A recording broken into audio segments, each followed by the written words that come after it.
I want to introduce you to an event mapping feature. It's a feature that allows for more reuse of code, and reuse of metadata. Now, event mapping is very usage specific, but this feature can make it more generic. So let's start with a basic event mapping solution, and then let's refactor it to make it more generic. So on my screen, I have some event mapping that masks the routing number. And we can look here in the event mapping configuration. We can see that I'm doing this based on record, and I'm using the row init event. And here is my configuration. And then we're doing some post-processing. We can see that it's enabled. But what I want you to see is in this configuration, there's this feature called event mapping parameter.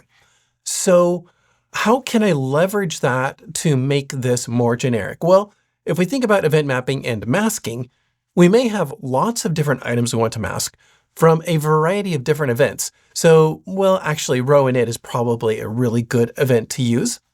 Maybe some field change, maybe component post build for level 0 or page activate for level 0. But if we're talking in grids, it's probably going to be in row init. So how might I refactor this code to make it more generic? Going back to Application Designer, I can see the code. It's super simple. And again, it's very usage specific because I'm tying into an existing event, row init, and leveraging an existing component buffer.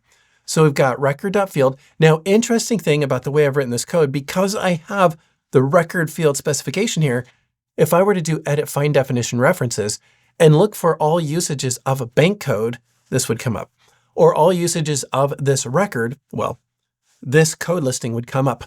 What we're about to do won't show. So there are trade-offs between this reuse concept, what we're about to do, and maybe some of the, you might say, older or legacy style of coding.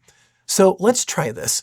Let's copy this code, and we're going to create a brand new application package. I want to put this into something a little bit more generic. In this case, it's named after my component, so it's very component specific, which makes sense again, because it's event mapping.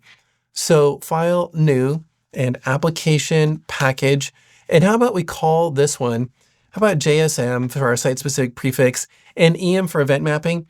Maybe there's a more appropriate name, and let's use util for our name, a full name, utilities. JSM EM event mapping util. And inside here, again, I might want some more organization with some sub packages. But in this case, let's go with, how about mask field? Oh, you know what else? So when we mask this field, there are, what character are we using for our masking? And how many characters are we leaving unmasked? So the set display mask, that is the people code method that we're using. It's what field are you masking? Okay, that is going to be a parameter we'd want in here. Oh, how many characters do you want to leave unmasked? Oh, interesting. I think that's a parameter we'd want as well. And then likewise, what character do you want to use for masking? Interesting. So how do we pass parameters before we get there? We can see we have event mapping parameter. What we see is there's only one option, right? Only one event mapping parameter available to send into event mapping. So let's hard code some of the items in here, just in the name. How about mask for?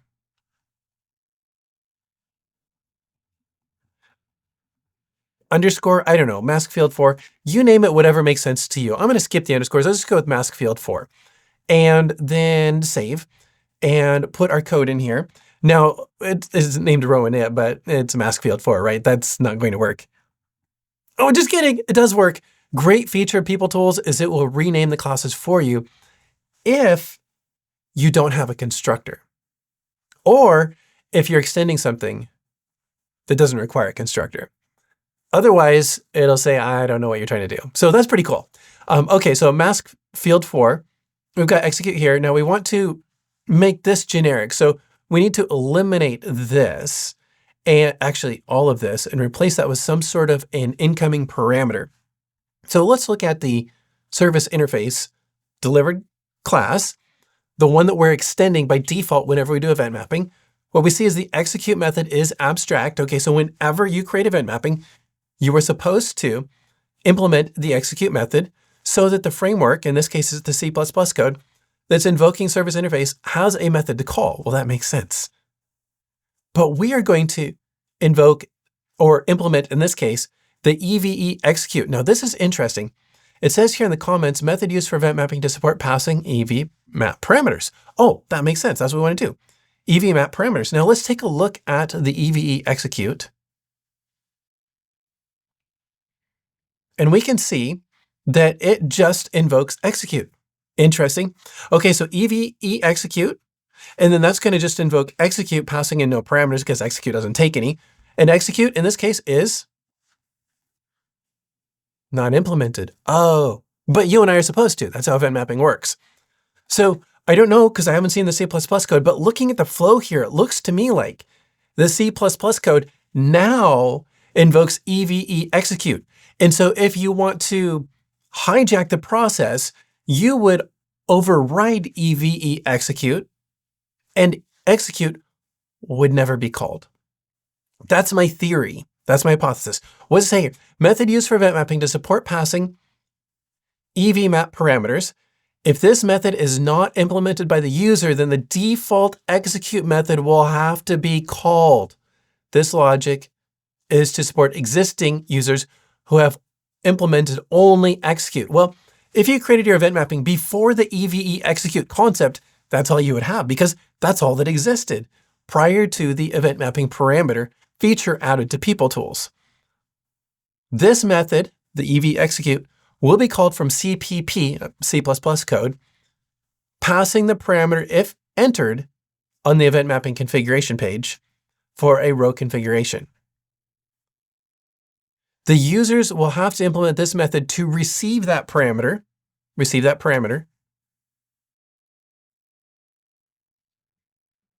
Okay, great. And then the rest just says, because of reuse. So here's what I want to do. I want to implement the EVE execute and then copy the declaration as well.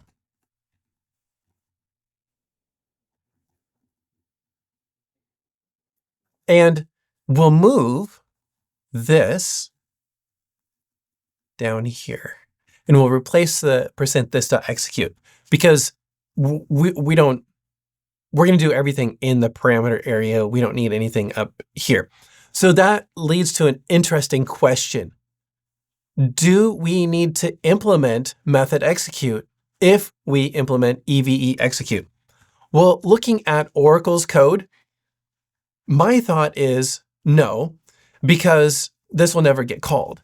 However, execute is declared abstract. You are not supposed to create instances of classes with abstract methods because the class is not fully implemented. Now, what we've discovered, what we've seen, is that you can create instances of abstract classes as long as you don't invoke the abstract method. But is that a good idea? I don't think so. So we are going to leave just because, even for just academic purposes, we're going to leave the execute here, even though it's never going to be called and it does nothing, because that makes this no longer an abstract class, meaning it is okay, legal, to create instances of the mask field for class. That's the only reason we're putting it there. Okay, now this is still very specific, but we want to convert it into something generic. So this right here, what I have highlighted, the record and field, is going to become our parameter that we'll use here. But we are not using this service ID, this service application class, package, etc. anymore. We're going to need another row here. And we're going to implement it. In fact, it's going to be exactly the same. It's going to be record. It's going to be against this record. It's going to be a row in it. It's just going to be a different service ID. We'll do post-processing, and we'll put our parameter over here in the event map parameter section. But we need to create that service. It doesn't exist yet because, well, we didn't even have an application class until just a few moments ago. So in a new window, let's go to PeopleTools and then Portal. Okay, now I should probably go into event mapping and event mapping configuration, which would take me to something that's sort of like a navigation collection or an activity guide with two links on the left. One of them would contain this and the other one would be for the service configuration. Did you hear that? Service configuration. Because event mapping services are still related content services. So just to be different, I'm going to create this as a related content service. Service ID, again, a site-specific prefix, JSM. And then how about we go with mask 4 and mask 4, application class, JSM, and it is the event mapping util. It is hanging right, JSM, EM util. It's hanging right on the root. So we'll just select the colon for our path. And then the class name is mask field 4. Save, that's all we have to do here. And then we can choose record. And this record does not appear in the component buffer, at least as far as event mapping is concerned. So we will choose the unrestricted prompt. It doesn't exist in the component buffer, but it's in a subpage. In event mapping, the prompt does not look into subpages. The service name is JSM, mask 4. We'll do post. And here's where we want to place that event mapping parameter. So I'll grab this. And we will, you know what, let's disable the prior. We'll save this. And you know, if we tested it right now, it should behave exactly the same. Yeah, we can't tell any difference, right? So just to show that it's using our new code, let's put an X in there. Okay, awesome. You see it's now doing the masking with X's. So yes, in fact, it is using our new EVE execute. But now we want to make this generic.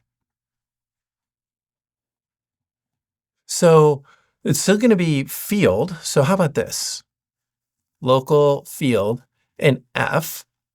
Okay, we'll just put a semicolon here and then ampersand F. Okay, now F is what? So it's going to be get field at, because str is coming in as that field, right? Save this. Okay, now let's just make sure we're not getting an error message. No errors. Okay, so now if we change it to an asterisk, we should see something else show up. Okay, awesome. Now here's another interesting idea. I'm not sure if it's a good idea. It's just saying it's an idea. So the parameter coming in here is ampersand str. So in our code, we can see, oh yeah, str is being used with that at. So this is some sort of a component buffer reference, or it's being converted into what we might call a name object in PeopleSoft. In this case, it's a record.field name object. So I'm wondering, would this make more sense? Renaming the parameter so that when people are looking at our code, they say EV execute, oh, field name. Oh yeah, okay, cool. So online when I'm doing the configuration, I would want to put in the field name. It's an idea. Let's just hit a quick refresh, make sure that it's still working. We'll go back to X's. You know what, just to be different, let's do a Z. Yep, it's still working there. So is that a good idea? The thing that I look at and I say, maybe that's not a good idea is because when you look back at the original, what we're overwriting, it declares the variable as ampersand str. But in our code, we have it changed to ampersand field name. So I can see that being confusing to people who come after us, who look at the code and say, wait, is it overwriting EVE execute? Boy, it sure looks like it is. It has the same parameter type, the same parameter count, but they're different parameter names. Is that okay? It is in people code, but I want to avoid confusion for people who come after me. So I might, with that in mind, keep it with just the default and then use comments to identify something like that, just so it's easier for people to understand what's going on. Is an idea. So I was thinking about this more and I thought, you know, we can see here from our own use case that this is great because it allows us to leverage the same service name, the same metadata. Thinking about this from a code reuse perspective, I'm not sure I'm all that excited about this feature from a code reuse perspective because the code reuse was already there in that you could create a base class with the abstract logic and then create subclasses that pass in the hard-coded names. So the reuse piece was already there. It's just part of the way application classes work in inheritance.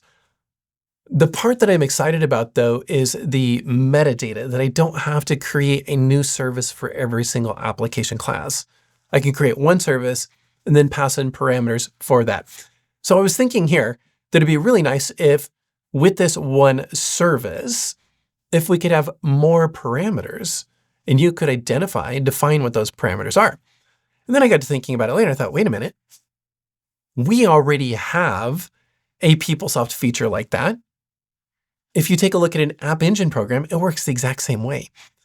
An App Engine receives a run control ID only, and from there, we derive all of the other parameters.